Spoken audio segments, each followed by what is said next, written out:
Good morning, my dear divine brothers and sisters. Scientist engineers wing के इस conference के आखिरी लेक्चर सेशन में आप सभी का हार्दिक अभिनंदन है, स्वागत है। आज का जो विषय है वो बहुत ही सुंदर है, वर्क लाइफ बैलेंस। उसी को सुनने के लिए, उसके बहुत सारे अनुभवों को जीने के लिए अभी हम यहाँ सब एकत्रित हुए हैं।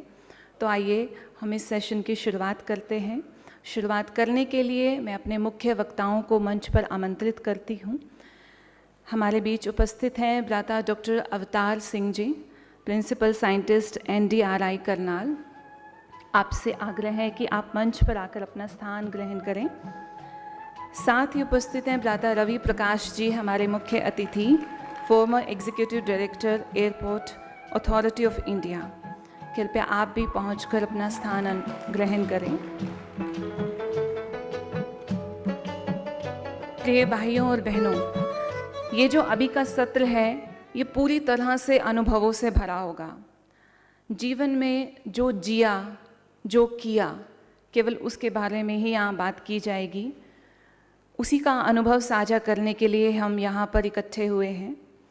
क्योंकि अभी हम सभी बाहर से आकर के यहाँ पहुँचे हैं, तो आइए सबसे पहले तो हम 1 मिनट साइलेंस में बैठ कर के अपने मन को संतुलित करें। हम पिछले 3 दिनों से इस कॉन्फ्रेंस को पूरी तरह से एंजॉय कर रहे हैं। हमने बहुत सारी बातों को सुना और धारण करने का प्रण भी लिया। हमने ना सिर्फ ज्ञान सुना, कहते हैं कि जब ज्ञान की अधिकता ज़िंदगी में ज़्यादा हो जाए, प्यार अधिक हो जाए, खुशी भी अधिक हो जाए, जोश और उमंग भी जब ज़्यादा हो जाए, और साथ ही साथ हम सब अपने जीवन में अपने कार्यभार को या जिम्मेवारी को भी संभाल रहे हैं और वो भी ज़्यादा हो जाए, तो ज़रूरत पड़ती है संतुलन की। जी हाँ, एक सही संतुलन की एक मानव को हमेशा ज़रूरत रहती है। तो उसी विषय को लेकर वर्क लाइफ बैलेंस हम यहाँ पर इकट्ठे हुए हैं।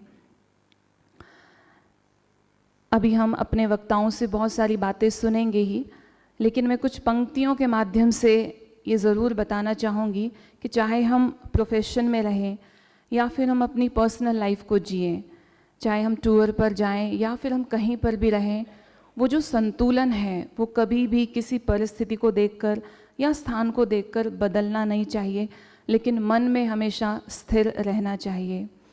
कहते हैं कि कीचड़ में अगर पैर धंस जाए, कीचड़ में अगर पैर धंस जाए तो नल के पास जाना चाहिए, लेकिन नल को देखकर कभी कीचड़ में नहीं जाना चाहिए।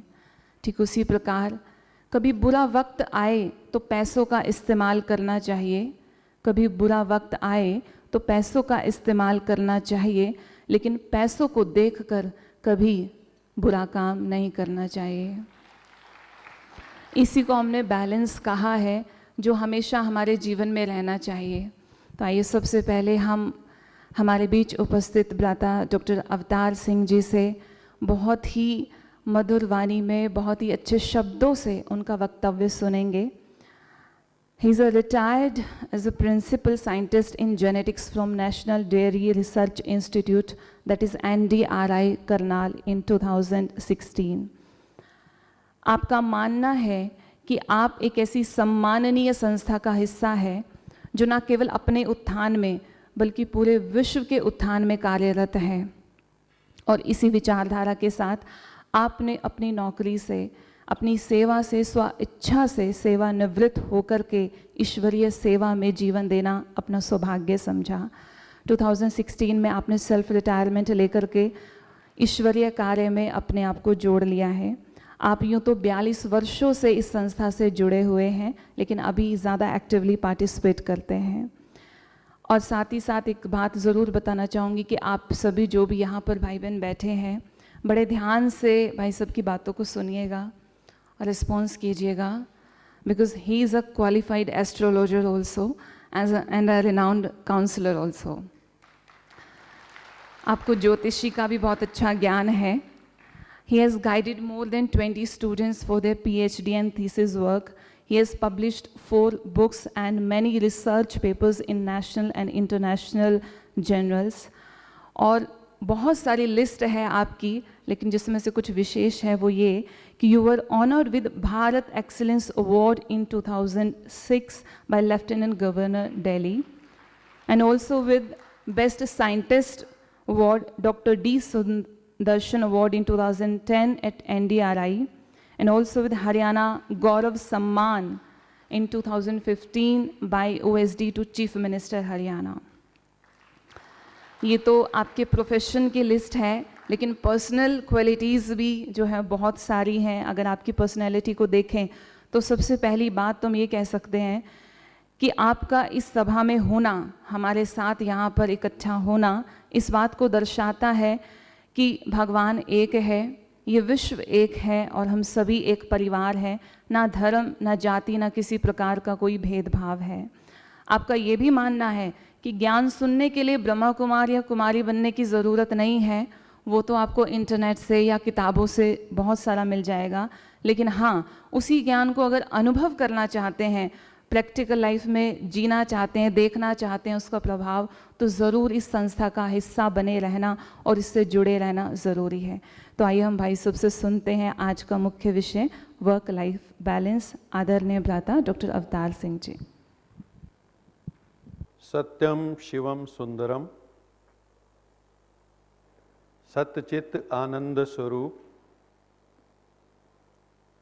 सत श्री अकाल मूरत परम पिता परमात्मा की परम प्रिय संतान, मंच पर विराजमान हमारे आज के चेयरपर्सन भ्राता Ravi Prakash ji, ED retired AAI New Delhi, हमारी सेशन फैसिलिटेटर आपने अभी सुना ही है बहन जी को, राजयोगिनी ज्योति बहन जो दिल्ली से हैं। और चांस की बात है हम 3 बार से एक ही मंच पे इकट्ठे हो जाते हैं। दिस इज़ अजीब coincidence. I was telling her कि ये देखो हम इकट्ठे हो जाते, पिछली बार भी हम एक ही मंच पे थे। और सभा में उपस्थित प्यारे प्यारे भाइयों तथा बहनों, वैज्ञानिकगण, अभियंतागण, पिछले 3 दिनों से हम ओशन ऑफ अवेयरनेस, चेतना के समुद्र में, आनंद के समुद्र में, खुशियों के समुद्र में गोते मार रहे हैं। ऐसा सबको अनुभव हो रहा है। दूसरा, मैं आपकी अटेंडेंस भी लेना चाहता हूं। आप सोचोगे शायद कम है, इसलिए अटेंडेंस मीन्स आपकी हाजिरी। हाजिरी यहाँ कैसे लेनी है, ये स्पिरिचुअल अटेंडेंस है। तो आप सब क्या करेंगे कि ऐसे करें और यहाँ भ्रिकुटी पे रखें और आप ये देखें आप कहाँ हैं, आप हाजिर कहाँ हैं। आपकी हाजिरी भ्रिकुटी में है। यहाँ माइंडफुलनेस से आप यहाँ अपने आप को हाजिर कीजिए कि I am a soul present in forehead region between the eyebrows. I am a twinkle twinkle little star, divine star. तो आपकी हाजिरी लग जाएगी और उसके साथ ही आप ईश्वरीय वरदान, ईश्वरीय कृपा, ईश्वरीय अनुकंपा भी अपने ऊपर अनुभव करने लगेंगे। आप हाथ नीचे कर सकते हैं। Thank you very much. ये स्वर्ग आश्रम में हम सब इस वक्त रह रहे हैं 3 दिन से। ये स्वर्ग आश्रम में जो रहते हैं वो कौन होते हैं? स्वर्गवासी। तो हम सब कौन हैं? स्वर्गवासी हैं। और यहाँ पे ये ज्ञान सरोवर है। ज्ञान सरोवर, वहाँ मान सरोवर कहते हैं। तो वहाँ हंस जाते हैं। हंस हंस क्या करते हैं?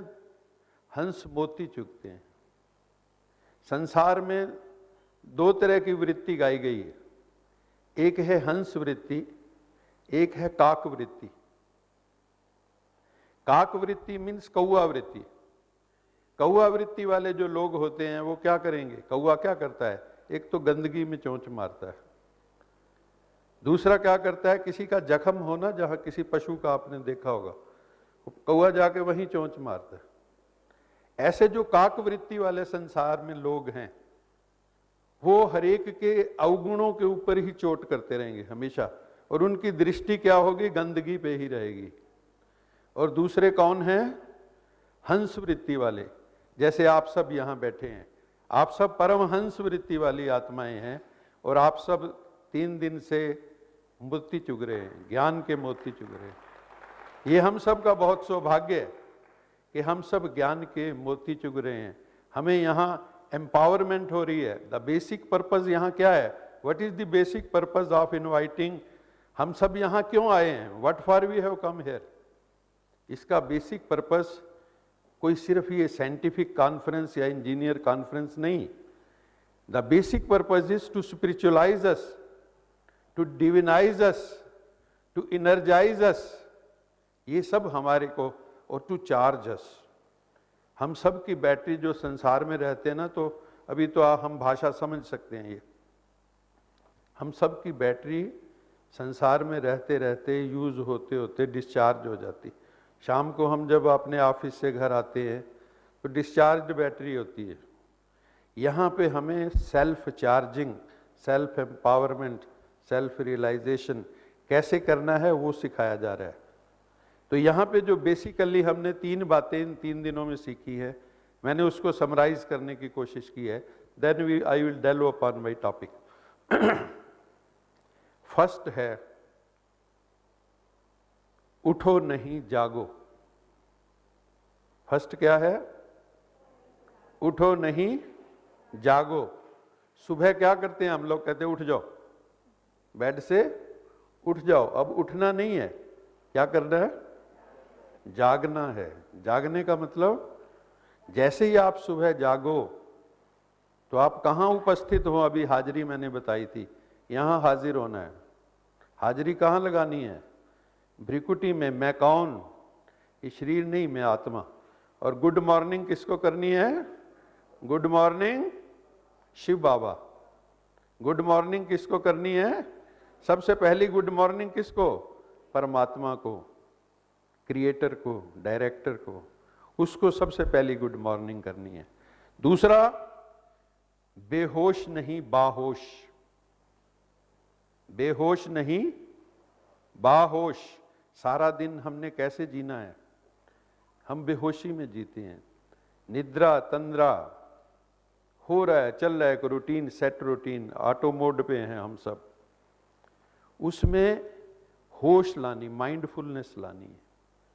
माइंडफुलनेस जब आएगी, हमें होश रहेगी, सेल्फ कौन है, मुझे कौन। आपका बॉस है, आप बॉस को मिलने जाओगे, किस मनोवृत्ति से जाओगे, जब ज्ञान नहीं है तो बॉस है, there is a distance between you and your boss. लेकिन जैसे ही आप स्पिरिचुअल दृष्टि से जाएंगे, ये बॉस भी सोल है, ये बॉस भी कौन है, आत्मा है। जैसे ही आप इस भाव में आओगे तो क्या है, ये मेरा भाई है, ये मेरा भाई है, तो आपके मन में जो फियर था वो समाप्त हो जाएगा या नहीं हो जाएगा। अपनी फैमिली में भी, मैंने जब भी ये ज्ञान सुना 1976 में ब्रह्मा कुमारी से, तो मैं एक दिन घर गया तो मैं अपने पिताजी को ऐसे ध्यान से देख रहा था। मेरे पिताजी मुझे देखने लगे, कहते क्या बात, बहुत ध्यान से देख रहा है। मैं क्या ये सोच रहा हूँ कि ये मेरे पिताजी भी, ये जो आत्मा है इनके अंदर, ये मेरा भाई है। तो स्पिरिचुअल दृष्टि जब हमारे पास आ जाती है तो जिंदगी के अंदर आनंद की स्वतः प्रकट होने लगता है, आनंद भीतर से। तीसरा पॉइंट है बैलेंस, जिसकी हम चर्चा आज करने जा रहे हैं। हम यहाँ क्या सीखने आए हैं, दुनिया में अगर सबसे इम्पोर्टेंट काम अगर हमें कोई करना है, और जिसको ये आ गया, बैलेंस स्ट्राइक करना। हम हर जगह बैलेंस की बात करते हैं, बैलेंस डाइट खानी चाहिए, बैलेंस होना चाहिए, लव एंड लॉ का बैलेंस होना चाहिए, हर जगह बैलेंस की बात होती है। तो हम जो है वर्क और लाइफ का बैलेंस है, वो कैसे करना है वो भी हम देखेंगे। क्योंकि जैसे ही जिंदगी में संतुलन आता है, एग्जैक्टनेस आती, प्रिसीजन आता है, एक्यूरेसी आती है, तो उसके साथ साथ हमारे जीवन में समरसता आनी शुरू हो जाती है। हमारे जीवन से संगीत प्रकट होने लगता है, गीत प्रकट होने लगता है, भगवत गीता आपसे प्रकट होने लगती है। वो भी एक मनोदिशा मनोदशा की बात है जब श्रीमद् भगवत गीता प्रकट होती, आपके भीतर से भी प्रकट हो सकती है। अगर एक बीज वृक्ष हो सकता है तो दूसरा बीज वृक्ष क्यों नहीं हो सकता? अगर दादा लेखराज ब्रह्मा बाबा बन के संपूर्ण पद को प्राप्त कर सकता है तो हम सब आत्माएं भी अपनी अपनी संपूर्णता को क्यों नहीं पा सकती? भाई और बहनों, मैंने एक दिन देखा एक सड़क के ऊपर ट्रैक्टर ट्राली वाला जा रहा था। पीछे से एक नवयुवक आया, उसने उस ट्राली के पीछे एक संगल लगा हुआ था, चेन, उसको पकड़ लिया साइकिलिस्ट ने। तो उससे क्या हुआ, उसकी स्पीड तेज हो गई और उसने पैडल मारने बंद कर दिए। तो उससे क्या मतलब है उसका कि उसको थकावट भी नहीं हो रही है और स्पीड भी तेज हो गई है। उसको थकावट भी नहीं हो रही है और उस ट्राली को पकड़ने से उसकी स्पीड भी तेज हो गई है। ऐसे ही क्यों? क्योंकि उसने अपने से बड़ी एक शक्ति को पकड़ लिया है, बड़ी शक्ति को। ऐसे ही अगर जब हम उस परम शक्ति परमेश्वर सत्यम शिवम सुंदरम सच्चिदानंद स्वरूप परमेश्वर को पकड़ लेंगे तो हमारी स्पीड भी तेज हो जाएगी और पैडल भी मारने नहीं पड़ेंगे, अर्थात जीवन में सहजता आ जाएगी, आनंद आ जाएगा, सहज भाव से वो प्रकट होना शुरू हो जाएगा। मैंने एक दो पंक्तियां पढ़ी थी बहुत सुंदर, वो इसी विषय से संबंधित ही हैं। एक पत्थर चोट खाकर कंकर कंकर हो जाता है।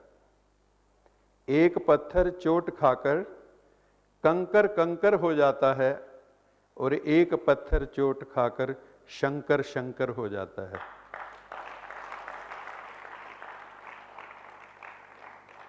What is the difference? एक कंकर हो गया, एक शंकर हो गया उसी पत्थर से। What is the difference? क्या डिफरेंस है? कौन बताएगा? सहन शक्ति, जिसके अंदर रिजिलियंस है, टॉलरेंस है, झेलने की शक्ति है, वो शंकर शंकर हो जाता है। नहीं तो ब्रेक हो जाते हैं। कोई भी परिस्थिति आए उसके क्या रिएक्शन हो सकते हैं? जैसे मान लो कोई विषम परिस्थिति आई तो ये भी हो सकता है कि आप टूट जाएं। आप अगर स्ट्रांग हैं, अगर आप मेंटली स्ट्रांग हैं तो आप झेल जाएंगे, नहीं तो वही परिस्थिति आपको स्ट्रांगली मेंटल भी बना सकती है। Either you are mentally strong और you will become strongly mental. आप ब्रेक डाउन भी हो सकते हैं परिस्थिति में, और अगर उसको झेल जाएं तो लोग उन्हीं परिस्थितियों में ब्रेक थ्रू भी करते हैं। तो भाई और बहनों, आप एंडलेस होप की तरफ भी जा सकते हैं और होपलेस एंड की तरफ भी जा सकते हैं। This is up to you. ये है सारा, हमें यही सीखने के लिए यहाँ आए हैं कि हम जो हैं स्ट्रांगली मेंटल ना बन के मेंटली स्ट्रांग बन के जाएं। अंगद के पैर की तरह अगर जमा दिया तो रावण का कोई भी जो सेना के लोग हैं वो उसको उठा ना सके। मैंने जब ब्रह्मा कुमारीज को 76 में ज्वाइन किया तो मैंने राजयोग सीखा, जैसे आप लोग आए हुए। मुझे सहज राजयोग, उस वक्त 21 साल मेरी उम्र थी, एमएससी कर रहा था मैं एनडीआरआई करनाल के अंदर। तो उस वक्त जब मैंने सहज राजयोग का अभ्यास करना शुरू किया तो मेरी जो मेमोरी है वो फोटोजेनिक हो गई, फोटोग्राफिक मेमोरी। मुझे किताब के जो पेज हैं वो दिखाई देते थे, जैसे पेपर अटेम्प्ट कर रहा हूं तो ऐसे नकल मार के लिख लेता था, ऐसे एकदम, क्योंकि बिल्कुल फोकस्ड कंसंट्रेशन ऑफ माइंड हो गया। और उसका फल क्या हुआ? मैंने एनडीआरआई टॉप किया। कई लोग कई बार कहते हैं कि कोई किसी संस्था में जाने लग जाए तो ज़्यादा वो कहते हैं ये तो किसी काम के नहीं रहे, या ना दफ्तर के काम करते हैं, ना घर का काम ठीक से करते हैं। लेकिन ऐसा नहीं है। यहाँ कर्म योग सिखाया जाता है। कर्म में योग का एडिशन है, नहीं तो आम आदमी सिर्फ कर्म कर रहा है। यहाँ कर्म में योग कैसे ऐड करना है उसकी भी हम आगे चर्चा करेंगे। एक अनुभव मैं छोटा सा बीच में बता देता हूँ कि माउंट आबू में आने से पहले ही मुझे वहाँ जब मैंने ये ध्यान करना शुरू किया, ये डिवाइन एक्सपीरियंस है, मुझे वहाँ पर तब ये ज्ञान सरोवर नहीं होता था, तब शांतिवन भी नहीं होता था, सिर्फ पांडव भवन होता था और उसमें भी मेडिटेशन हॉल था। तो मैं जब ध्यान करता था तो एक दिन पता नहीं ड्रीम में हुआ या ड्रीम में डिवाइन विजन हुआ, दैट आई डोंट नो। मुझे पूरा का पूरा मधुबन अपने स्वप्न में कहो या विजन में कहो दिखाई दिया, लेकिन मुझे उस समय समझ नहीं आई कि ये क्या है। जब मैं यहाँ फर्स्ट टाइम आया 76 में, तो मैंने जब देखा, उस धरती पे पहुंचा, तो मेरे रोंगटे खड़े हो गए, क्योंकि सारा का सारा तो मैं पहले ही देख चुका था। वहाँ पे अंदर जो मेडिटेशन हॉल है, उसके अंदर जहाँ मैंने स्वप्न में कहो देखा, वहीं मैं एक्चुअली जाके बैठा। मतलब मुझे पहले ही प्रीकॉग्निशन वो उससे हो गया। ये इस राजयोग मेडिटेशन का ही फल था। तो भाई और बहनों, अब हम अपने टॉपिक पर आते हैं, work life balance. We have to strike a balance between our work life. Work life हम सब जानते हैं, प्रोफेशनल लाइफ हर एक की अपनी अपनी है, वहाँ के प्रेशर्स अपने अपने हैं।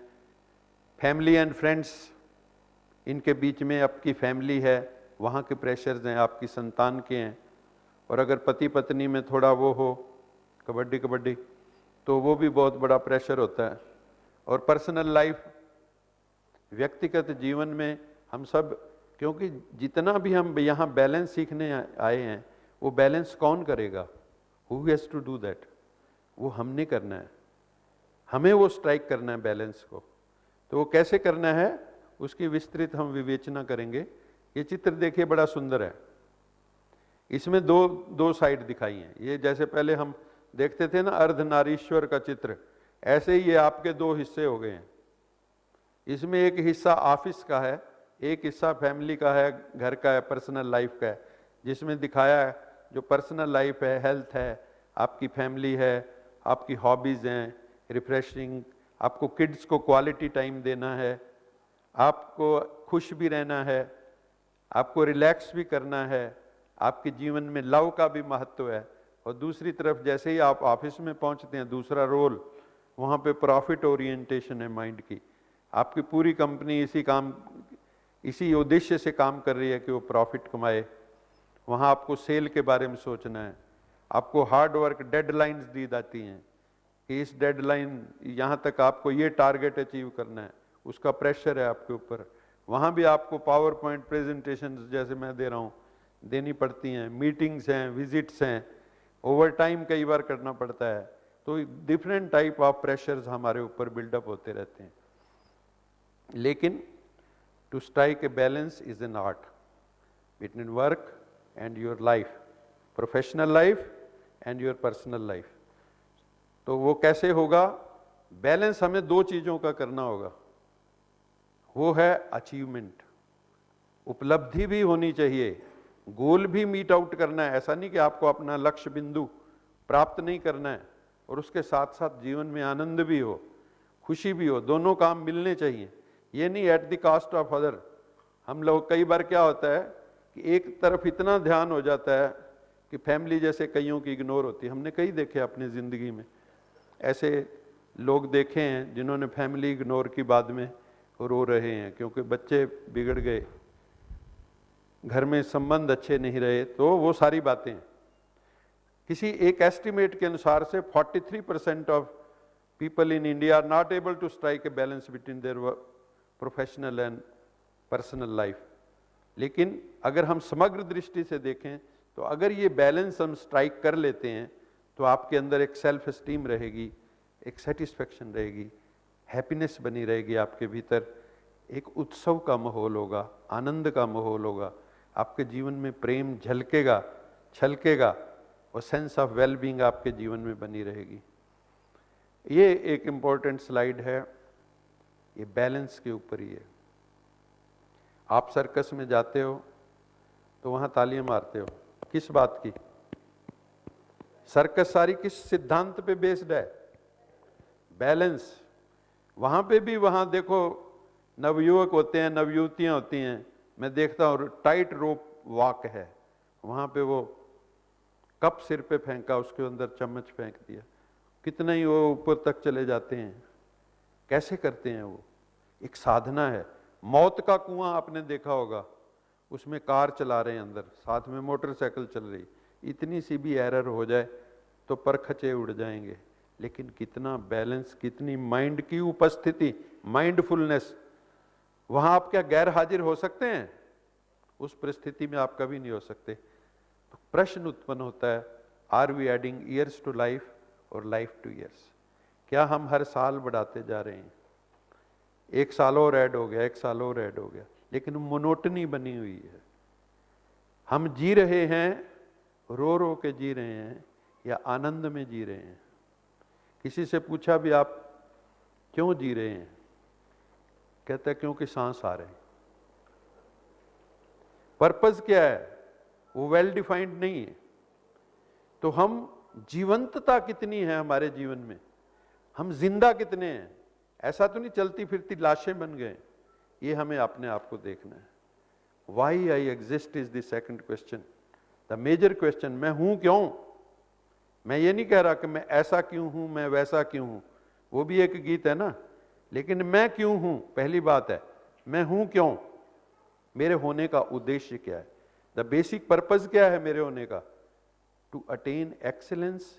मैं इसकी चर्चा आप लोगों के साथ नहीं करूंगा, ये पूरा 1 घंटे का टॉपिक है, why I exist. The final outcome is to attain excellence in whatever I do, wherever I M.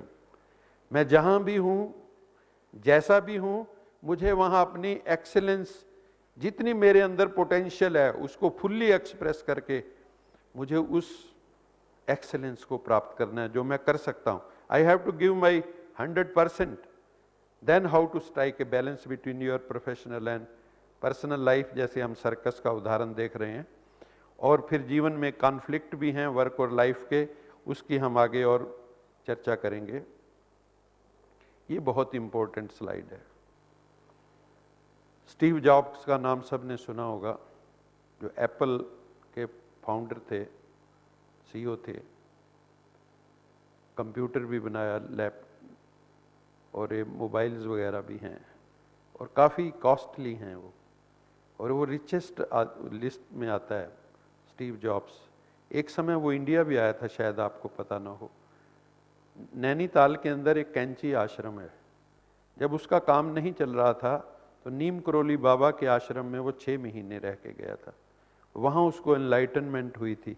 वो जो नीम करोली बाबा थे, वो एप्पल ऐसे अपने शिष्यों की तरफ एप्पल फेंका करते थे, तो उन्होंने अपनी कंपनी का नाम भी क्या रखा? एप्पल रखा। और उसके बाद उनका ग्रोथ जो है वो आप जानते ही हो कि कितना ग्रोथ हुआ। लेकिन जिस वक्त ये अपने डेथ बेड पे थे, तो उनके लास्ट वर्ड्स क्या थे? मैं वह पढ़ना चाहूँगा, आप लोग उसको आप भी पढ़ें, मैं पढ़ना चाहूँगा, क्योंकि उसके अंदर एक मर्म है, एक पीड़ा है, एक दर्द है कि मैंने सारा फोकस अपने काम पे किया, मैंने जिंदगी के अंदर आनंद नहीं लिया, मैंने रिलेशनशिप्स को इतनी इंपॉर्टेंस नहीं दी, बस एक ही वेल्थ वेल्थ वेल्थ, 24 घंटे एक ही चीज़ मेरे उसमें संकल्पों में रही। तो आज मैं डेथ बेड पे पड़ा हुआ, वो हरी हरी लाइट्स दिख रही हैं मशीनों की, और मुझे दिख रहा है मेरे प्राण जा रहे हैं, मेरा वेल्थ मेरी कोई हेल्प नहीं कर पा रहा है। उसने कहा, I reached the pinnacle of success in the business world. In others' eyes, my life is an epitome of success. However, aside from work, I have little joy. At this moment, lying on the sick bed and recalling my whole life, पिछली reel चला के rewind करके देख रहा है, I realize that all the recognition and wealth that I have took so much pride in have paled, पीली पड़ गई है सारी wealth, and become meaningless in the face of impending death. Non-stop pursuing of wealth will only turn a person into a twisted being. Twisted being. कहता है जैसे मैं। ऐसे अगर हमने भी वन साइडेड डेवलपमेंट की, लॉप साइडेड डेवलपमेंट की, तो हमारे जीवन से भी संगीत नहीं निकलेगा। तो वो कहता है ट्विस्टेड बीइंग बनना हो तो गो आफ्टर वेल्थ ओनली, लेकिन फाइनल लाइन उसकी बहुत ही कीमती है। तो कहता है God gave us the senses to let us feel the love in everyone's heart, not the illusions brought about by wealth. ये वेल्थ क्या खड़ा करती है? इल्यूजन्स, भ्रम, भ्रमात्मक स्थिति हमारी पैदा होती। हम सोचते हैं मेरे पास वेल्थ है तो मैं सुखी भी हो जाऊंगा। हमने ऐसे लोग देखे हैं, डनलप के पिल्लो, नींद नहीं आ रही है, धन बहुत है, डॉक्टर ने कहा उबला हुआ खाना है, दूसरा खा नहीं सकते हो। तो हमें एक बैलेंस बना के जिंदगी में चलना होगा। और इसका फायदा क्या होगा? अगर हम लाइफ में वर्क लाइफ बैलेंस बना के चलते हैं तो सबसे बड़ा फायदा है उसका, you will able to reduce stress. अपने ऊपर जो तनाव है, जो प्रेशर है, उनको कम कर पाएंगे। और बर्नआउट की स्थिति आ जाती है, वो आगे मैं और एक स्लाइड उसके लिए बनाई कि व्हाट इज बर्नआउट स्थिति। इतना ज़्यादा काम, इतना ज़्यादा काम, इतना ज़्यादा काम कर करके थक गए, हार गए, बस अब रो रहे हैं, पड़े हैं, आंखें सूख गई हैं। कोई आता है ऐसे देख रहे हैं बैठे, दिल में स्नेह खत्म हो गया है, दूसरी मशीन बन गए, मैकेनिकल हो गए, टोटली मैकेनिकल हो गए। तो क्रोनिक स्ट्रेस जो हम लोगों को होता है, जब बैलेंस नहीं होता तो फिजिकल हेल्थ इश्यूज खड़े हो जाते हैं, जैसे hypertension, digestive problems, chronic pains, heart problems. इसी तरह मेंटल हेल्थ प्रॉब्लम्स भी खड़ी हो जाती हैं।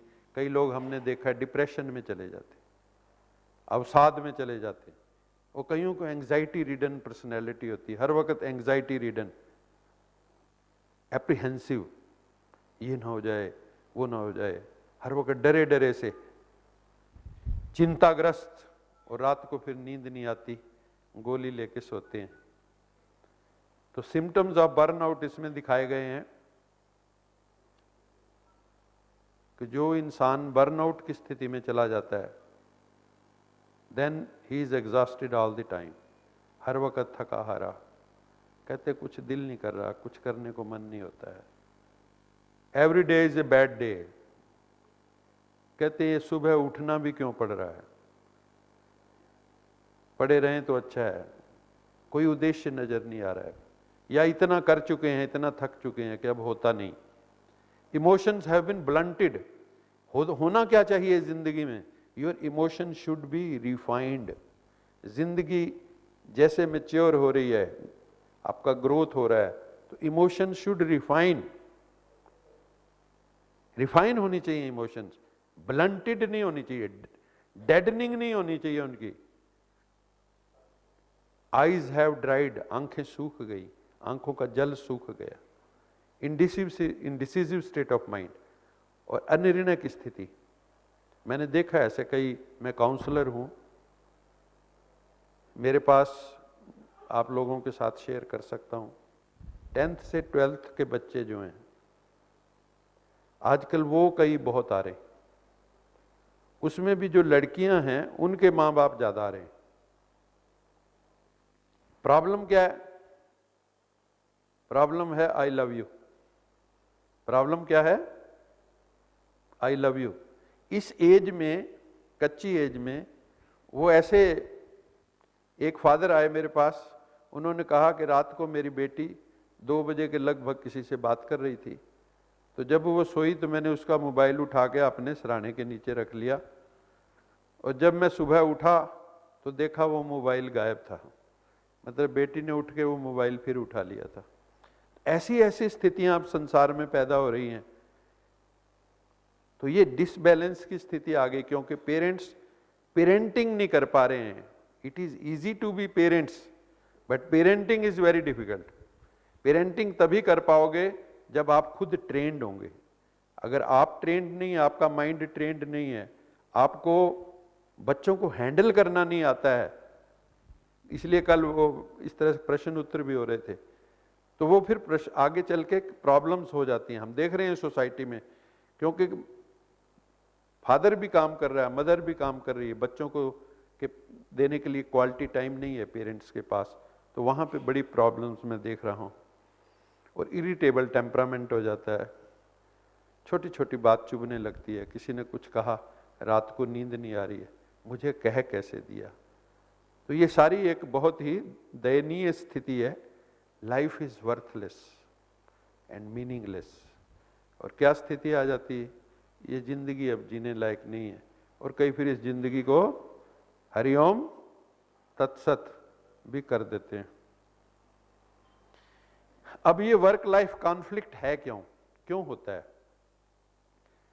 मेजर रीजन वही हैं, high demands and pressures of work at office, at home, दोनों के क्लैश हो रहा है। जैसे 3 तरह के क्लैशेस हैं, 3 तरह के कॉन्फ्लिक्ट हैं। Number 1 is time based. आपकी ऑफिस में मीटिंग है, उधर बच्चों की पेरेंट टीचर मीट है। अब आपको समझ नहीं आता इधर जाऊं या उधर जाऊं, बड़ी मुश्किल में हूं, मैं किधर जाऊं। तो ये एक ऐसी स्थिति में हम पड़े हुए हैं, एक डायलेमा क्रिएट हो जाता है कि what to do. Time apportionment जो है वो प्रॉपर नहीं हो रही। Second is strain based stress level.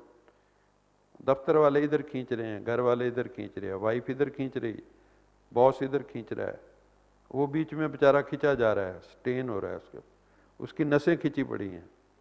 आपने देखा है जो स्ट्रेन्ड पर्सनैलिटीज होती हैं, उनकी आंखें कैसी होती हैं, फटी फटी। ये आंखें फटी फटी सी, आंखें उनकी जो है ना बिल्कुल फटी फटी होती हैं। दूर से देख के पता लग जाता है कि he is under great stress और स्ट्रेन। तो स्ट्रेन बेस्ड है, जिसके कारण वो डिप्रेशन में चले जाते।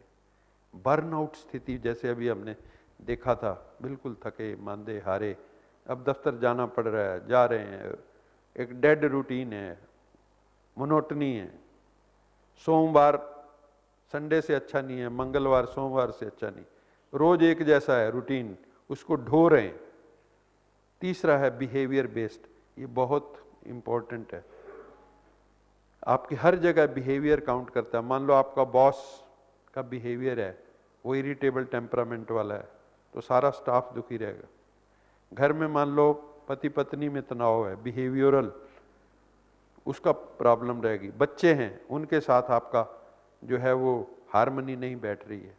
तो ये सारे जो हैं प्रेशर्स हमारे ऊपर खड़े हो जाते हैं, तो वो जिंदगी को थोड़ा कॉन्फ्लिक्ट क्रिएट कर देते हैं। और वर्क लाइफ कॉन्फ्लिक्ट में हार्वर्ड बिजनेस रिव्यू के अनुसार यूएसए के अंदर 2400 बिलियन डॉलर जो हैं हेल्थ बेस्ड प्रॉब्लम, जो फिजिकल प्रॉब्लम्स हैं, स्ट्रेस्ड लोगों की और बर्नआउट लोगों की, इतना जो है हर साल खर्च होता है हेल्थ प्रॉब्लम्स के ऊपर। अब ये कह रही है कोई तो बताए क्या होगा, सिर फटने वाला है।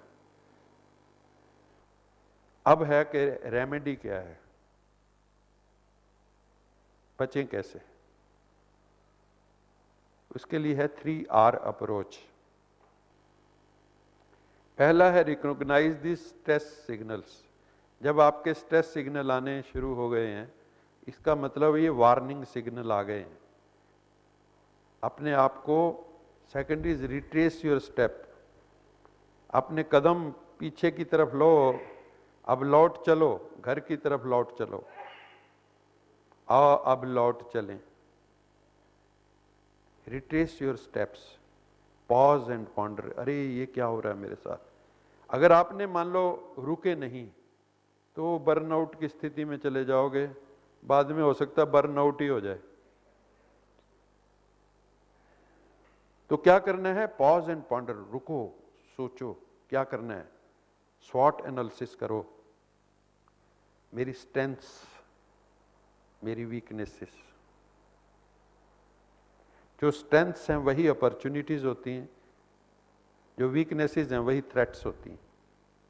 तो ये एनालिसिस करो अपने व्यक्तित्व का, अपनी पर्सनैलिटी का, स्वॉट एनालिसिस करो, मेरी स्ट्रेंथ्स क्या है, मेरी वीकनेसेस क्या है। स्ट्रेंथ्स को स्ट्रेंथन करो, you strengthen your strengths and weaken your weaknesses. ये फार्मूला याद रखना, strengthen your strengths and weaken your weaknesses. उनको मिनिमाइज करो, एरर्स को मिनिमाइज करो। द बेस्ट मॉडल स्टैटिस्टिकल कौन सा होता है? जिसमें एरर इज मिनिमम। ऐसे ही जिंदगी में एरर शुड बी मिनिमम।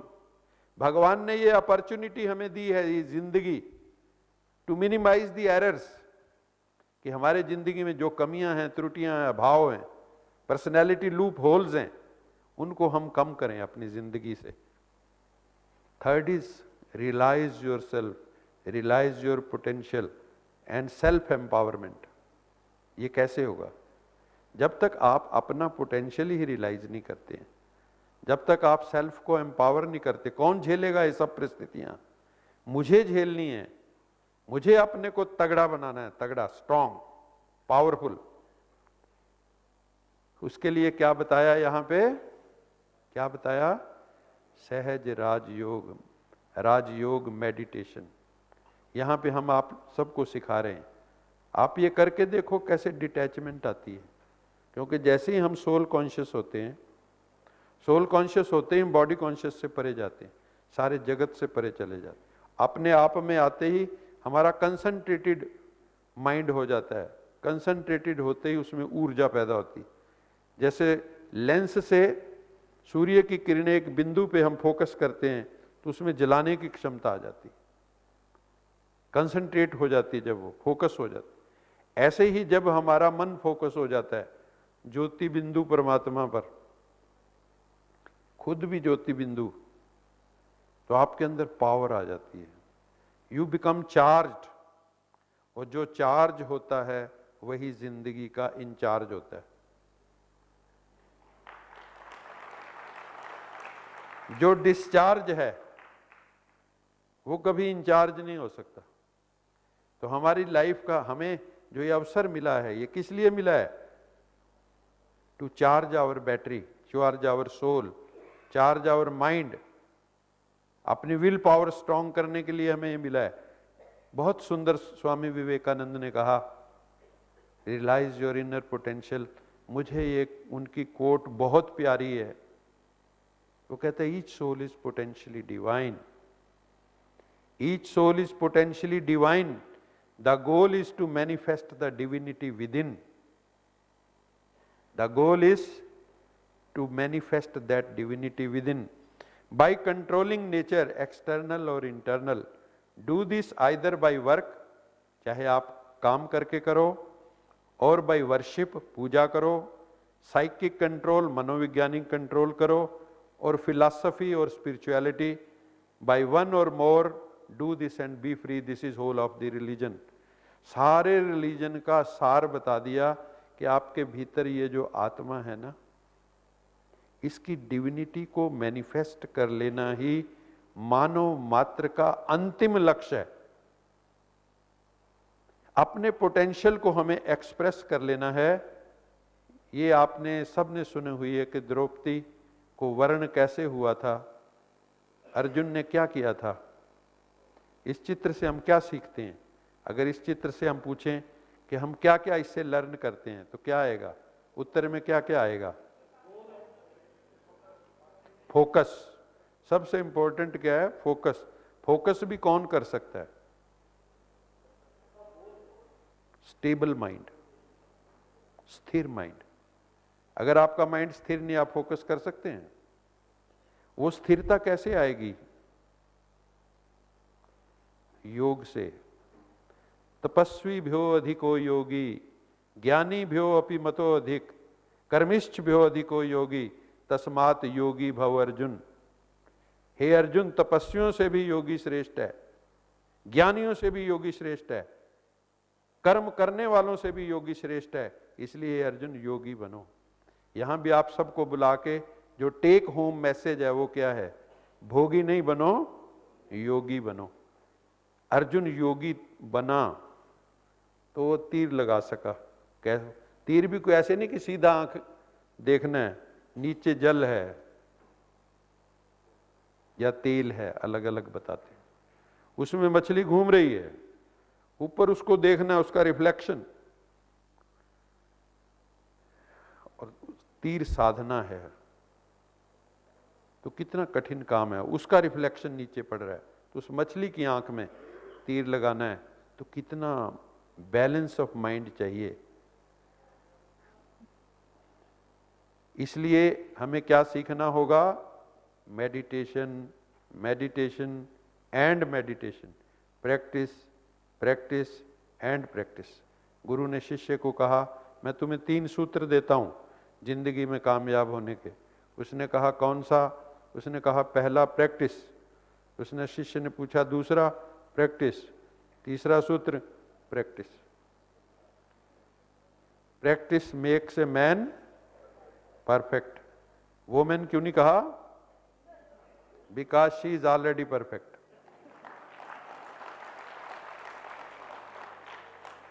तो प्रैक्टिस की जरूरत किसको है? सोल को है। मेल फीमेल से ऊपर उठ जाओ। तो योगा क्यों करना है हमें, मेडिटेशन क्यों करना है? उसके कुछ फायदे दिए हुए हैं। आपकी पर्सनैलिटी इंप्रूव होगी, आप सेल्फ रियलाइज सोल होंगे, आप एनलाइटेंड हो जाएंगे, आपका स्ट्रेस लेवल कम हो जाएगा, आपकी विल पावर बढ़ जाएगी, आप शांति में जीना शुरू कर देंगे, आप रिलैक्स रहेंगे हर परिस्थिति में, आपका मन स्टेबल हो जाएगा, आपके रिलेशंस इंप्रूव हो जाएंगे, आप वर्क लाइफ बैलेंस एस्टेब्लिश कर सकेंगे। आप ये सब सीख जाएंगे और जो मिस डीड्स हैं, गलत काम करते हैं, उनसे बच जाएंगे, बुरी आदतें छूट जाएंगी। इसलिए हे अर्जुन योगी भव। क्या बनो? हे अर्जुन योगी भव, तस्मात् योगी भव अर्जुन। और दूसरा अब और क्या करना है? देखो, invest in your closest relationships. अपने जो रिश्ते हैं ना, ये भी जैसे कल बताया था ना, गुब्बारे दे के भी बड़े नाजुक होते हैं। तो ये नाजुक रिश्तों को बहुत प्यार से पालना है, इसमें इन्वेस्ट करना है। ऐसे नहीं, हम लोग क्या करते हैं, जो बाहर वाले होते हैं ना, उनसे बड़े प्यार से बोलते हैं, और घर वालों का फोन, घरवाली का फोन आए तो आप दूसरा आदमी बता देगा ये घरवाली का फोन है, और बाहर वाली का हो तो लैंग्वेज ही और होगा। Invest in your close relationships. प्यार से रहो, मौज से रहो, मस्ती से रहो, और जहां आप काम करते हो, जो आपके कुलीग्स हैं, उनके साथ भी फ्रेंडशिप डेवलप करो। तो आपका जो है ना स्ट्रेस, वो कम होने लग जाएगा। अगर वहाँ पे आप एनिमिटी या ऐसे आपके कोई, जैसे मैंने पिछली बार लेक्चर में कहा था, विश्वामित्र बनो, सारे विश्व के मित्र बनो। हमारा कोई भी शत्रु सारे संसार में होना नहीं चाहिए। जब हम बैठे ऐसे मेडिटेशन में, तो ऐसा कोई भी ना हो मेरा मन जिसकी तरफ जाए कि उसके लिए बुरा सोचे, ऐसा कोई नहीं होना चाहिए। तब आप मेडिटेटिव पर्सनैलिटी होते हैं। दूसरा, कुछ ऐसी इवेंट्स, हम सोशल इवेंट्स मिलजुल के कर सकते हैं, तो उससे भी हम एक दूसरे के नज़दीक आते हैं और हमारा कैथारसिस होता रहता है। हमारे अंदर जो भरा हुआ है ना, उसका कैथारसिस बड़ा जरूरी है। तो जब हम, जैसे यहाँ आप लोग आए, तो ये कैथारसिस हो रहा है आपका, ये कैथारसिस है, भीतर से विरेचन हो रहा है उसका। Avoid contact with negative people, ये बहुत इंपॉर्टेंट है। Hanging out with negative minded people who do nothing but complain will only drag down your mood and outlook. तो ऐसे लोगों से, मान लो आपको कहीं फिर भी रहना पड़ता है, ऑफिस में तो हर तरह के लोग हैं, तो क्या करो, कोशिश करो जब वो आए तो कम से कम हमें समय उनके साथ बिताना पड़े, या फिर आप अपनी इतनी एनर्जी पॉजिटिव कर दो कि कुछ दिनों बाद वो भी परिवर्तित हो जाएं, जैसे कि कल बात हो रही थी। ऐसा हो सकता है, लेकिन then you will have to be a meditative personality. आप घर बैठे भी बदल सकते हैं, आपको किसी के नज़दीक जाने की जरूरत नहीं। आप करोड़ों मील जो दूर बैठा है, हजारों मील दूर बैठा है, उसको भी बदल सकते हैं। आज विज्ञान ने उसके ऊपर प्रयोग कर दिए हैं। मैं, समय की सीमा है उसमें नहीं जाऊंगा। कितना समय हो गया? बस अब खत्म होने वाला। ये है join some spiritual social group. अगर हम चाहते हैं हमारा स्ट्रेस लेवल लो रहे, तो जैसे यहाँ हम आए हुए हैं, ये ब्रह्मा कुमारी, इसका शांतिवन का दिखाया हुआ है नीचे। ज्वाइनिंग ए स्पिरिचुअल, सोशल और sport group can give you a place to talk to like minded people. यहाँ पे आप देखो ना, सारे लाइक माइंडेड पीपल हैं। आप इनसे बात करोगे ना दिल की, तो आपको समाधान भी मिलेगा, रिलैक्सेशन भी मिलेगी। और अगर आप संसार में कहीं बात करोगे, उपहास के पात्र बनोगे। वो आपकी बात इधर की उधर, उधर की इधर। ये बड़े दिल वाले लोग हैं यहाँ। जैसे आप स्पिरिचुअल हो जाते हैं तो आपका दिल अनलिमिटेड हो जाता है, फराक दिल, उसमें कोई भी समा सकता है, बड़े दिल वाले हो जाते हैं। तो हमें क्या करना है, कोई ना कोई ऐसी ऑर्गेनाइजेशन जो या किसी काज के लिए जो वर्क कर रहे हैं, ऐसे एनजीओज, जैसे ब्रह्मा कुमारी ऑर्गेनाइजेशन किस काज के लिए काम कर रही है? Spiritual upliftment, personality development, connecting the soul with the supreme soul, charging your personality, making your personality magnetic। ये बहुत बड़ा काम है, क्योंकि समाज की इकाई मानव है। अगर एक एक मानव सुधर जाएगा तो समाज कितना सुंदर हो जाएगा। समाज अपने आप में कुछ नहीं है, एक एक यूनिट की इंप्रूवमेंट होने की जरूरत है। वो काम जो है हो रहा है। नीचे लिखा है हमने, आओ स्वर्ग मनाएं मिलकर। एक गीत है यहाँ पे, आओ स्वर्ग बनाएं मिलकर, आओ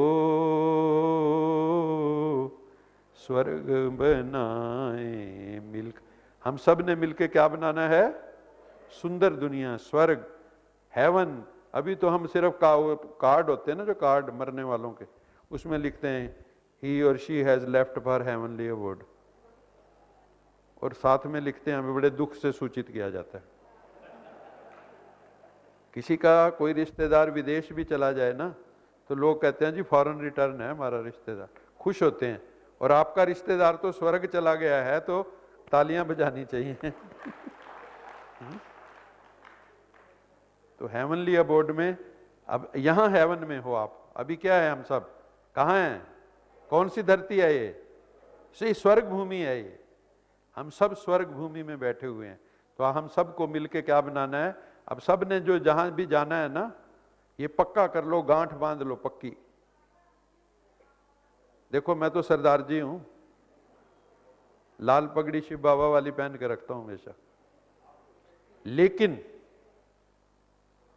जब मुझे समझ आ गई हर बात कि मैं आत्मा हूं, और हमने कितनों को समझा भी दी, बड़े बड़ों को भी समझा दिया। अभी भी 2 वाइस चांसलर्स मेरे साथ आने थे, लेकिन एक के यहाँ सीएम आ गए, एक को पंजाब गवर्नमेंट ने एडवाइज़र का लिए अपॉइंट कर दिया, तो ऐसा कुछ बना कि वो आ नहीं पाए।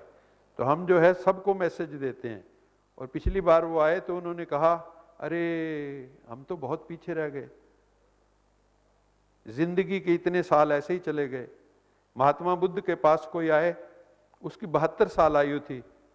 उसने, महात्मा बुद्ध ने पूछा तुम्हारी आयु कितनी है? कहता है 4 साल। महात्मा बुद्ध ने कहा मैं तुम्हारी आयु पूछ रहा हूं। उन्होंने कहा अभी 4 साल है मेरी आयु। कहते कैसे? कहते 4 साल से मेरे अंदर अवेकनिंग आई है, समझ आई है, एनलाइटनमेंट आई कि जीवन का पर्पस क्या है, और मैं वैसा जीना शुरू किया है, तो मेरी जिंदगी 4 साल है। यहां पे भी हम लोगों की जो है, जिसको जब समझ आ जाए तभी सवेरा है। लेकिन अब जो है टू लेट होना का समय है। इसलिए जो है ना, इसको जितनी जल्दी और एम्बाइब करो, और एम्बाइब करो, और एम्बाइब करो, और अपने आप को एनलाइटन हम करते चलें। और लास्ट में जो है श्रीमद् भगवत गीता से ये श्लोक मेरे दिल के बहुत करीब है। बैलेंस की बात की है भगवान ने गीता में। हे अर्जुन, योगस्थ कुरु कर्माणि संगम त्यक्त्वा धनम जया सिद्धि असिद्धि समो भूत्वा समत्वम योग उच्यते। हे अर्जुन, योगस्थ कुरु कर्माणि, केवल कर्म मत कर, योग में स्थित होके कर्म कर। योगस्थ मैंने योग में स्थित होके कर्म कर, ये समाधान दे रहे हैं वो। कर्म करना कैसे है, दफ्तर में या घर में? योगस्थ कुरु कर्माणि, first you connect your consciousness with the supreme consciousness. उस परम चेतना से पहले कनेक्ट कर अपने आप को। योगस्थ कुरु कर्माणि, फिर कर्म में उतर। हम लोग करते ऐसे हैं, घर में कोई भी काम, शादी विवाह कुछ भी करना हो, पहले कोई सुंदरकांड का पाठ कराता है, कोई अखंड पाठ कराते हैं, कुछ ना कुछ भगवान से ही शुरू करते हैं, लेकिन बाद में भगवान निकल जाता है बीच में से। तो भगवान हर कर्म में साथ हो, कर्म योगी बन हे अर्जुन, संगम त्यक्त्वा धनंजय, असंग होकर, डिटैच होके। फिर क्या कहा, यू गिव योर 100%, बट सिद्धि असिद्धि समो भूत्वा। फिर चाहे सफलता मिले, आपने 100% दिया, या असफलता मिले आपकी दृष्टि के अनुसार, हो सकता है वो असफलता कल और भी बहुत बढ़िया निकले। सिद्धि असिद्धि समो भूत्वा समत्वम योग उच्यते, balance of mind is called yoga. समत्वम मीन्स बैलेंस, समत्व, समत्वम योग उच्यते, समत्वम योग उच्यते हे अर्जुन, समत्व, balance of mind is called योग। बैलेंस ऑफ माइंड जो है वो योग का, अगर ये बैलेंस हम अपने जीवन में ले आएंगे तो हमारा जीवन जो है बहुत सुंदर बन जाएगा। अंतिम स्लाइड, इसको भी हम जीवन में धारण कर लें तो मौज हो जाएगी। जिंदगी में मुश्किलें तमाम हैं, जिंदगी में, बोलो, जिंदगी में मुश्किलें तमाम हैं, फिर भी इन होठों पर मुस्कान है, फिर भी इन होठों पर मुस्कान है, क्योंकि जीना जब हर हाल में है, क्योंकि जीना जब हर हाल में है, तो मुस्कुराकर जीने में ही क्या नुकसान है, तो मुस्कुराकर जीने में ही क्या है ना। Thank you very much. मैं आयोजकों का बहुत बहुत धन्यवादी हूँ, आप सबका भी बहुत बहुत धन्यवादी हूँ कि आपने बहुत प्रेम से सुना। एक बार फिर धन्यवाद। ओम शांति।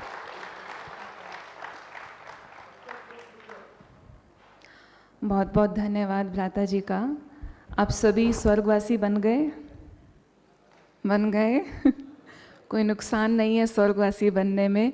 स्वर्ग के सुख हर कोई पाना चाहता है, तो मरने के बाद जाने सुख मिलेगा या शांति मिलेगा, तो उससे पहले क्यों ना हम ये अनुभव कर लें। भाई साहब ने जितनी भी बातें सुनाई, जैसा मैंने कहा था, आपको बिल्कुल भी नहीं लगेगा कि हम कोई लेक्चर सुनने के लिए बैठे हैं। ज़रूर आपने अनुभव किया होगा कि हम कोई बहुत गहरे विषय पर बातें कर रहे हैं और अपने अनुभवों को एक दूसरे के साथ बांट रहे हैं। भाई सब की बातों का ये सार निकलता है कि अगर किस्मत को आजमाते आजमाते थक गए हो, अगर किस्मत को आजमाते आजमाते थक गए हो, तो कभी खुद को आजमा कर देखिएगा, नतीजे बेहतर होंगे। तो हम सभी मेडिटेशन के माध्यम से और ज्ञान के माध्यम से अपने जीवन में ये बहुत सारी बातें सीखते हैं। प्रोफेशनल लाइफ और पर्सनल लाइफ, इन दोनों को हम जानते हैं। प्रोफेशन में बहुत सारे फील्ड हैं, बहुत सारी बातें हैं, उन सब को हम सभी अपने अपने स्थान पर अनुभव करते हैं। लेकिन जो ह्यूमन बीइंग है, उसकी जो पर्सनल लाइफ है, हम सभी के अंदर सिर्फ एक ही चीज़ को देखना चाहते हैं, और जिसके अंदर ये बातें हों वो इंसान सबको अच्छा लगता है। इंसान वही कहलाता है जिसके अंदर गुण हो, संस्कार हो, प्यार हो, जब उससे मिले तो अपनेपन की भावना हो, वो मिलनसार हो। ऐसी सी बातें जब सबके अंदर होती है तो कहते कि उसकी लाइफ बहुत अच्छी है, उनसे मिलना बहुत अच्छा लगता है। तो इन दोनों का ही बैलेंस हम लोगों को लेकर के चलना है, इन दोनों को ही साथ लेकर के हम चलेंगे तो कभी भी हम लोगों को वर्क अलग नहीं लगेगा, लाइफ अलग नहीं लगेगा। उनको बैलेंस करने की ज़रूरत आज ऐसे नहीं पड़ेगी। मुझे एक बात याद आती है कि एक बार एक व्यक्ति था अपने ऑफिस में, मानो फ्रीजिंग प्लांट में वो काम करता था और उसकी बहुत सीनियर पोजीशन थी। वो सीनियर मैनेजर थे, उनके अंडर एक बहुत बड़ी टीम काम करती थी जिसको वो मैनेज करते थे। उनको काम की बहुत लगन हुआ करती थी, लेकिन उनके अंदर एक विशेषता थी कि जब भी वो ऑफिस आते थे तो जो बाहर गेट पर गेट कीपर होता है, गार्ड होता है, तो उसको हमेशा आते वक्त हाय बोलते थे और जाते वक्त बाय बोलते थे। रोज़ ऐसे ही करते थे। तो एक दिन वो अपने ऑफिस में काम कर रहे थे और शाम हो गई थी, सब लोग चले गए थे, लेकिन वो किसी प्रोजेक्ट में बहुत ज़्यादा बिजी थे और उनको पता ही नहीं चला कि शाम हो गई है, जाने का समय हो गया है। बाहर से प्लांट बंद भी कर दिया गया और वो अपने कैबिन में ही थे, कहीं अपने वहाँ प्लांट के पास काम कर रहे थे। तो शाम हो जाने के बाद जब सभी लोग बाहर निकल जाते हैं तो उस फ्रीजिंग प्लांट का टेम्परेचर बहुत माइनस में कर दिया जाता था। तो उस दिन भी ऐसा ही हुआ था, लेकिन किसी को ये नहीं पता था कि वो अंदर में ऑफिसर एक बंद हो गए हैं। तो धीरे धीरे से क्या हुआ, जैसे वो टेम्परेचर माइनस में गया और वहाँ का वातावरण एटमॉस्फेयर चेंज होने लगा, तो उनके हेल्थ के ऊपर उसका प्रभाव दिखाई देने लगा। वो धीरे धीरे से उनका स्वास्थ्य बिगड़ने लगा और बेहोशी की हालत में जाने लगे, और थोड़ी देर बाद उनको बहुत ही ज़्यादा वो जैसे अनकॉन्शियस हो गए, तो धरती पर गिर पड़े। उनकी हालत बहुत ख़राब थी, इतना भी नहीं था कि वो बाहर गेट तक जा सकें और दरवाज़ा नॉक कर सकें कि मुझे बाहर निकालो या बुलाओ। थोड़ी देर बाद जब वो बेहोशी तक पहुंच ही गए थे तो एक बाहर से गेट खुला और उनके चेहरे पर रोशनी पड़ी, टॉर्च से उनके ऊपर कोई लाइट डाल रहा था। तो उनको वो आया व्यक्ति और उठा करके बाहर लेके गया, थोड़ा सा ठीक किया, और जब उनको होश आया तो उन्होंने पूछा कि तुम कौन हो। जब ध्यान से देखने की कोशिश किया उसको, तो वो कौन था? हाँ, ये वही व्यक्ति था। तो उन्होंने पूछा मैनेजर ने कि तुम्हें कैसे पता चला कि मैं अंदर बंद हो गया हूँ? किसी को भी नहीं मालूम था। तो उसने कहा कि साहब, आज सुबह हाय तो हुई थी लेकिन शाम को बाय नहीं हुई थी, तो इस वजह से मुझे पता चल गया कि आप आज अंदर ही हैं।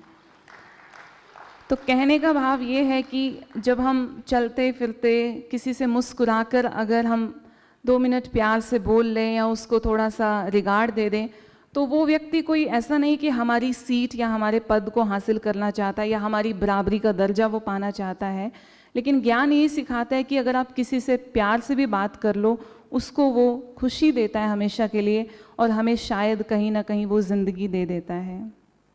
तो इस ज़िंदगी में अपनी पर्सनल लाइफ के गुणों को अपनी प्रोफेशनल लाइफ में भी अगर हम यूज़ करें तो हमें अलग से बैलेंस बनाने की ज़रूरत नहीं पड़ेगी। हम उस तरह से, जैसे कहा, बर्न आउट हो जाएंगे क्योंकि हम गुणों से बहुत दूर हैं। तो ऐसे ही एक शख्सियत हमारे बीच में है, भ्राता रवि प्रकाश जी। आपने अपने जीवन के अंदर बहुत सारे ऐसे अनुभव किए हैं जिन अपने उस प्रोफेशन के दौरान जो भी आपने अनुभव किया, आज हम उसको सुनना चाहेंगे। भ्राता जी के बारे में कहना चाहूँगी, ही is a former executive director airport authority of India, and he is having an accomplished and diversified experience of over 37 years in the field of aviation with a sense of satisfaction and achievements. He also joined Directorate General of Civil Aviation, Ministry of Civil Aviation as Class 1 officer and worked as in charge of various stations, airports before being elevated as discipline head at corporate headquarters in 2011. जब मैं आपका resume पढ़ रही थी तो उसमें मुझे बहुत सारी चीज़ें दिखाई दी, जैसे कि he has worked as a executive director in operation and maintenance, also in information technology and in various departments in aviation only. We can say that you are expert in handling aircraft emergencies, and you also have attended many national and international seminars and workshops also. मना आपका जो पूरा जीवन है वो उड़ान या उड़ते चलो इस तरह के ही चीज़ों में बीता है। आप उड़ना भी बहुत अच्छे से जानते हैं और उड़ाना भी बहुत अच्छे से जानते हैं। आपके जीवन का अनुभव यही कहता है, जो आपने अपने पूरे लाइफ में इस एविएशन की लाइफ में जिया देखा, ये कहता है कि इंसान की चाहत है कि उसे उड़ने के लिए पर मिले, इंसान की चाहत है कि उसे उड़ने के लिए पर मिले, और परिंदे सोचते हैं हमें रहने के लिए घर मिले। अभी हम चाहेंगे कि आप थोड़ा सा प्रकाश इन बातों पर डालें, भ्राता रवि प्रकाश जी, कि किस प्रकार से आपने जीवन में बैलेंस को देखा है, या आप क्या कहना चाहेंगे कि अगर हम ऐसा कुछ करें तो शायद वो बहुत अच्छा बैलेंस हम बना करके चल सकते हैं। आदरणीय भ्राता जी। ओम शांति। अभी ज्योति बहन ने शुरू में कहा कि एंड ऑफ लेक्चर सेशन है, पर ये हमें मानना पड़ेगा कि ये beginning of a better life के लिए भी पहला कदम होगा, क्योंकि ये लेक्चर सेशन तो ख़त्म होंगे, पर इन खजानों को लेके जब आप आगे बढ़ेंगे तो जो जीवन में आनंद होगा, हैप्पीनेस होगी, उसका बखान आप शायद अभी ना कर पाएँ। अब एविएशन के बारे में मैं आपको यही बताना चाहूँगा कि aviation, air transport is the safest mode of travel. इससे सुरक्षित यात्रा करने का साधन कोई नहीं है, क्योंकि हमारे जो अंतर्राष्ट्रीय मानक हैं 1 करोड़ में 1 दुर्घटना को हम सेफ मानते हैं। तो अगर 1 करोड़ जहाज उड़ रहे हैं उसमें 1 दुर्घटना हो, ऐसा किसी भी मोड में आप देखेंगे तो नहीं मिलेगा। उसी तरह अगर जीवन को उन्नत करना है, आपको परमानंद प्राप्त करना है, तो राजयोग से बेहतर फ्लाइट कोई नहीं है। यहाँ पर एक भी दुर्घटना नहीं होगी, इस बात की गारंटी मैं आपको दूंगा कि यहाँ कोई भी दुर्घटना नहीं होगी। लेकिन राजयोग, आज सेशन शीरू बहन का आपने किया, दिक्कत कहाँ आती है और उसको अगर आप ओवरकम कर लें तो शायद जीवन और भी सहज हो जाएगा और ऑटोमेटिक चीज़ें होने लगेंगी। एयरक्राफ्ट मूवमेंट में सबसे ज़्यादा इम्पॉर्टेंट होता है लैंडिंग और take off phase. Take off और लैंडिंग में ही बहुत दुर्घटनाएं होती हैं। उसके बाद जब आप क्रूज करके लेवल फ्लाइट पे आ गए तो बिल्कुल खतरा नहीं होता है, क्योंकि एयरक्राफ्ट में इतने बैकअप सिस्टम्स होते हैं। तो अब सबसे पहला जो एलिमेंट बताया शीलू दीदी ने कि आप मैं आत्मा हूं, इसको रियलाइज करने में जो है, तो that is the take off phase till you reach Param Dham. परम धाम पहुंच गए आप जब, तो लेवल फ्लाइट आपकी अनुभूति की शुरू हो गई। अब दिक्कत क्या आती है कि कब लैंड करें हम, और वहां से जब आपको आनंद ज्यादा मिलता है तो कई बार उतरने का मन नहीं करता है, या तो बहुत एब्रप्ट उतरते हैं। तो जिंदगी भी कुछ इसी तरह की है। मैंने वर्क लाइफ बैलेंस की बात जैसे अगर करना चाहूँ मैं, तो जो भी वर्किंग प्रोफेशन में है, एक सिद्धांत मैंने जरूर रखा, कभी भी मैं घर को ऑफिस नहीं लेके गया और कभी भी मैं ऑफिस को घर नहीं लाया। हमारी कई ड्यूटियाँ ऐसी होती थी, 24 घंटे मेरी जिम्मेदारियाँ होती थी, कभी भी इमरजेंसी हो जाए। लेकिन मैं जब घर आ जाता था तो ऑफिस की सोचता नहीं था, जब प्रॉब्लम आएगी तो देखेंगे। तो अगर आप घर को ऑफिस ना ले जाओ और ऑफिस को घर ना ले आओ, तो आप देखिए बैलेंस कितना अच्छा होता है। मेरे अनुभवों में बहुत, क्योंकि एयरपोर्ट पे ड्यूटी थी मेरी, तो काफ़ी अच्छे पर्सनालिटी से भी मुलाकात होती थी। सबसे पहली मुलाकात मैंने अपना कैरियर शुरू ही किया था तो मैडम इंदिरा गांधी से हुई। वो एक विजिट पे वाराणसी आई थी, मैं एयरपोर्ट इंचार्ज था।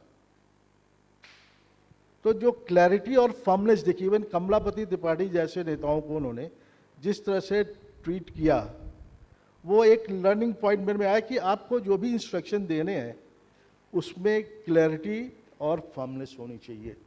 आप खुद क्लियर हो कि आप क्या इंस्ट्रक्शन दे रहे हैं। दूसरा मौका मुझे मिला कि ह्यूमन वैल्यूज़ क्या है, कंपैशन क्या है, और अपने टीम के वर्किंग स्टाफ के लिए कैसे काम करें। चीफ ऑफ एयर स्टाफ लतीफ़ साहब आ रहे थे, 8 बजे उनको सुबह पहुंचना था वाराणसी एयरपोर्ट। तो 7:15 के करीब मुझे एयरफोर्स स्टेशन इंचार्ज का फ़ोन आया कि ये जल्दी आ रहे हैं, 8 बजे हमारे गेट ओपनिंग सेरेमनी है, क्या आप इन्हें एयरपोर्ट पे रोक सकते हैं। तो मैं 24 साल का ही था। रिसीव करने के बाद मैंने कहा, साहब बहुत तमन्ना थी आपके साथ एक कॉफ़ी पीने की, और आप तो वैसे ही जल्दी आ गए हैं, आपको टेल विंड मिल गई, जहाज स्पीड से ज़्यादा तेज चलाया। तो बहुत ही खुश हुए। तो उनको बाद में जो स्टेशन कमांडेंट ने मुझे थैंक्स तो दिया, पर मैंने कहा मेरे को थैंक्स मत दो, थैंक्स तो लतीफ़ साहब को दो, जो उन्होंने इसको रियलाइज़ किया। वो चाहते वो आप पहुंचते भी और आपके समय के हिसाब से जो है। तीसरा अनुभव, हमारे नेपाल के भाई भी बैठे हैं, तो बनारस एयरपोर्ट के बाद इंटरनेशनल फ्लाइट काठमांडू जाया करती थी। कभी भी आप अपने को सबसे ज़्यादा चालाक न समझें या बुद्धिमान न समझें। इंडियन एयरलाइंस के पायलट्स थे, फ्लाइट, क्योंकि काठमांडू एयरपोर्ट एक वैली के अंदर जाके लैंडिंग होती थी वाराणसी से जब जाते थे, तो वो जानबूझ के फ्लाइट डिले करते थे और ताकि नाइट स्टे वहाँ मिल जाए। तो हमने और त्रिभुवन इंटरनेशनल एयरपोर्ट के ऑफिसर्स ने यह तय किया कि अगर 1.5 घंटे मार्जिन रह जाए तो आप फ्लाइट को एक्सेप्ट ही नहीं करना। और उसमें ये होता रहा कि फिर इस तरह की परेशानियां कम होती रहीं। जिंदगी कितनी प्यारी होती है ये मैंने सीखा। धीरेन्द्र ब्रह्मचारी जी, मैं एयरक्राफ्ट के इंस्पेक्शन भी करता था, तो उनके जहाज को मैंने रोक दिया, इंस्पेक्शन किया, कमी पाई। मुझे मेरे सीनियर्स ने कहा तुम्हारा ट्रांसफ़र हो जाएगा। मैंने कहा सर ऑल इंडिया नौकरी ही ज्वाइन की है, कोई बात नहीं, ये कोई दिल्ली में तो रहना नहीं है मुझे। 3-4 दिन बाद फिर मैं हैंगर में इंस्पेक्ट करने जा रहा था, तो वही ब्रह्मचारी जी, धीरेन्द्र ब्रह्मचारी जी आए। तो चीफ इंजीनियर ने कहा साहब यही ऑफिसर है जो बहुत स्ट्रिक्टली चेक करते हैं। तो मैं तो थोड़ा मैंने विचलित हुआ, पर कहते हैं इनको चेकिंग से कभी मत रोकना, क्योंकि उसी इक्विपमेंट की वजह से मेरी जान बची थी जब मैं जम्मू से दिल्ली आ रहा था। तो हर इंसान की विविधताएं हैं। मैं समय क्योंकि कम है, तो अब मेरे जीवन पे ये आध्यात्म राजयोग का जो प्रभाव आया वो 2003 में मैं फिर एयरपोर्ट डायरेक्टर बन के वाराणसी में था। सारनाथ सेंटर का इनाग्रेशन होना था, शिरोन दीदी वगैरह से मुलाकात हुई, तो दादी प्रकाशमणि उद्घाटन करने आ रही थी। मुझे पता लगा कि उनको व्हील चेयर की आवश्यकता है, तो मैं खुद एयरक्राफ्ट तक साथ लेके गया। तो उनकी दृष्टि जो पड़ी, मुझे पता नहीं, एक अनुभव ऐसा हुआ कि मैंने उनसे कहा दादी कल मैं आधा घंटा चाहूँगा कि मेरे ऑफिसर्स को भी जो है आप कुछ मंत्र दे ताकि हमारे वर्क क्षेत्र में और शांति लोगों को मिले। और दादी ने तुरंत हाँ कहा। अगले दिन अपने फ्लाइट से आधा घंटा पहले आई, और उसके बाद मैंने जो परिवर्तन देखा अपने स्टाफ में, उस एयरपोर्ट के वर्किंग कल्चर में, वो आपसे इसलिए शेयर करना मैं चाहता हूँ कि जीवन में मूल्यों को, अगर ऊंचे मूल्यों को रखेंगे तो वर्क प्लेस भी बहुत बैलेंस हो जाएगा। अब मैं सीधा दादी प्रकाशमणि के बाद, अब रिसेंटली मैं 2016 में रिटायर हुआ। उस ज्ञान के बाद मैं हालांकि सेंटर जाता था, पूरी तरह से राजयोगी तो नहीं बना, पर मैं राजयोग 1-2 दिन में सीख के मैं, और जब भी मैं डिस्टर्ब फील करता था तो जाकर मेडिटेशन हॉल में बैठ के बहुत ही शांति महसूस करता था। अंत में यही कहना चाहूँगा कि मैं अभी ये फरवरी 18 में ऐसे ही बैठे बैठे ख्याल आया मुझे कि बाबा मुझे होली आपके साथ मनानी है। कोई प्रोग्राम नहीं, कुछ नहीं। सेंटर इंचार्ज से कहा कैसे जा सकते हैं आप, वहाँ कोई प्रोग्राम नहीं है। मैं कहा दीदी मैंने तो संकल्प कर लिया है। आप यकीन नहीं करेंगे, अहमदाबाद एयरपोर्ट से मेरे फ्रेंड ने इंतज़ाम यहाँ सारा करके भेजा, और न ट्रेन रिजर्वेशन था। हम कैसे आए, ट्रेन रिजर्वेशन हुआ। 5 दिन पांडव भवन में रहे, बाबा के साथ होली खेली। जो अनुभूति हुई, तो अगर आप सच्चे मन से संकल्प करेंगे तो निश्चय ही वो चीज़ फलित होगी। अब वर्क लाइफ बैलेंस का आपको ज़्यादा दूर जाने की ज़रूरत नहीं है। मैं आपको जीता जाता उदाहरण बताना चाहूँगा। ये जो प्रजापिता ईश्वरीय विश्वविद्यालय है, इससे बड़ा वर्क लाइफ बैलेंस का एग्जाम्पल आपको कहीं नहीं मिलेगा। मैं खुद चाहूँगा कि हम तालियां बजाएं। हम 4-5 दिन से हैं, देखिए कहीं से आपको पता लग रहा है कि क्या, और सब चीज़ें व्यवस्थित तरीके से हो रही हैं। तो राजयोग जो काफ़ी सीख गए, और जो पहले से नहीं कर रहे थे राजयोग, या जिनको ज्ञान मिल गया, इस प्रोग्राम की यही खासियत रही कि जिन्होंने कोर्स नहीं भी किया उनको कम से कम मेन प्रैक्टिकल 80% ज्ञान तो हो ही गया है। बाकी देवी देवता थे आप क्या, वो चीज़ें भी पढ़नी बची है। तो मैं बहुत आयुकों को साधुवाद भी दूंगा और अपना अहोभागी समझूंगा कि मैं इस कॉन्फ्रेंस में सम्मिलित हुआ, और शायद मेरे जीवन में जो बैलेंस की कमी थी वो ज़रूर पूरी होगी। आप सभी की पूरी हो, और आप सब और सुखद जीवन जिए, इन शुभकामनाओं के सहित ओम शांति। बहुत बहुत धन्यवाद भाई साहब का। आपने बहुत ही कम शब्दों में और सरल शब्दों में हमें बताया कि किस प्रकार से अगर जीवन में रहते हुए हम ज्ञान और योग को अपना आधार बना लेते हैं या उससे मदद लेते हैं तो ना केवल हमें बल्कि हमारे साथ रहने वाले लोगों को भी उसका लाभ होता है। तो अभी हम कार्यक्रम इस सत्र की समाप्ति की तरफ हैं। थोड़ा सा ही समय शेष है लेकिन बहुत विशेष है।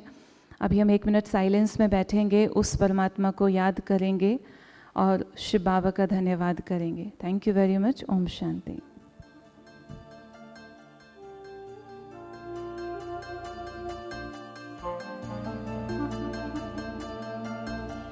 झलक तुम्हारी ओ प्यारे भगवान।